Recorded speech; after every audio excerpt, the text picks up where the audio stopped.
நாம் இன்றைக்கி வீடியோவில் ஊட்டமேற்றி தொழு உரம் செய்கிறது எப்படின்னு பார்க்கலாம். வேப்பம் புண்ணாக்கு, சூடோமோனாஸ், விரிடி, சாணத்து மேலே விரிடியை பரவலாக தூவி விட்டுக்கலாம். கரும்பு சர்க்கரை கலந்து தண்ணியில் தெளித்து விட்டுக்கலாம். வேப்பம் புண்ணாக்கு ஒரு 1/2 கிலோ போட்டுக்கலாம்.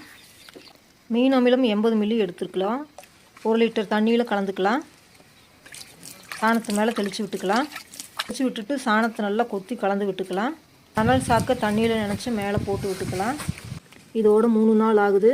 இந்த மாதிரி 3 நாளுக்கு ஒரு முறை கொத்தி கலந்து விட்டுக்கணும். பாருங்கள், நல்லா நொதிச்சிருக்கு. சாணத்து மேலே தெளித்து விட்டுக்கலாம். நுயிர்கள் இருக்குது, அது சீக்கிரமாக சாணத்தை மக்க வைக்கும். நல்லா பிளாக் கோல்டாக மாறி இருக்குது.